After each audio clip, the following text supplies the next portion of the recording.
14 февралга карата күндүн маанилүү жаңылыктары, саламатсыздарбы? Баткен өспүрүмдөр арасында мушташ чыгып, бирөө бычак жеди. Баткен облусунда өспүрүмдөр арасында мушташ чыгып, бирөө бычактан жаракат алды. Бул тууралуу клубко облустук милициядан билдиришти. Мекеменин маалыматына ылайык 8 февраль күнү эртең менен 17 жаштагы балдардын арасында мушташ чыгып, анын жүрүшүндө бирөө экинчисин бычак менен сайып жиберген. Жабырлануучу ооруканага жеткирилген, азыр абалы туруктуу деп бааланууда. Милиция бул боюнча денеге оор залал келтирүү беренеси менен кылмыш ишин козгоду. Учурда тергөө иштери жүрүүдө. Милицияда мушташтын катышуучулары мектеп окуучулары эмес экенин, алар 9-классты аяктагандан кийин мектепти таштап коюшканын белгилешти. Бул акыркы бир айдын ичинде мектеп курагындагы балдардын арасындагы 3-чү мушташ болуп калды. 12 февралда Кара Суу районунда 9-класстын окуучусу башка окуучулар тарабынан уур токмокко алынгандан кийин каза болгон. Аны менен катар Бишкектеги номер 72-мектепте 8-класстын окуучусу дааратканада сабалып каза болгону кабарланган. Билим берүү министри Догдур Гүлкендирбаева окуучунун мектептен тышкары болгон окуяларына мугалим күнөөлүү эмес экенин билдирди. Ал бул тууралуу 13 февралдагы жогорку кеңештин жыйынында айтты. Аны менен катар Ички иштер министрлигинин өкүлү жашы жети элек балдар саат 22:00дөн кийин үйүндө болушу керектигин, буга ата-энелер жооптуу экенин билдирди. Анын айтымында бул боюнча рейдтер жүргүзүлүп турат. Эгер жашы жети элек бала саат 10дон кийин кармала турган болсо, анын ата-энесине айып пул салынат. Ал арада Билим берүү министрлиги да официалдуу билдирүү таратты.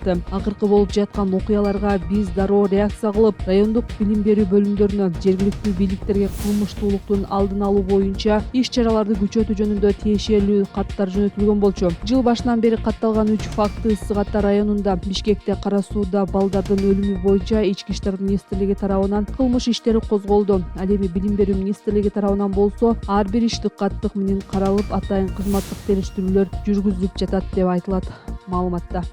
Жалал Абадта 200 000 катталуучусу бар блогер акча упузалоого шектелип кармалды. УКМКнын маалыматына ылайык, Жалал Абад шаарындагы блогер Сузактын тургунун өгөй кызы менен жыныстык мамиледе болгону тартылган жасалма сүрөт, видеолорду Инстаграмга жарыялайм деп коркутуп 184 000 сом талап кылган. Тергөөнүн жүрүшүндө шектүү жабырлануучунун өгөй кызын күч колдонуп коркутуп, жылаңач сүрөткө жана видеого тартууга мажбурлаганы белгилүү болгон. Андан соң ал сүрөттөрдү колдонуп атасынан акча талап кылган. Азыр бул иш боюнча тергөө иштери жүрүүдө. Андан тышкары шектүү блогердин кылмыштуу башка иштерин аныктоо иштери да жүрүүдө. Жыл башында УКМК өзүн журналисттик иликтөө жүргүзгөн блогер деп тааныштырган Жазира Осмоновага да ушундай берене менен иш козгогон. Ал ишкерлерди иликтөө жүргүзүп, материалдарды интернетке жарыялайм деп коркутуп, ири өлчөмдө акча талап кылып келгени айтылган.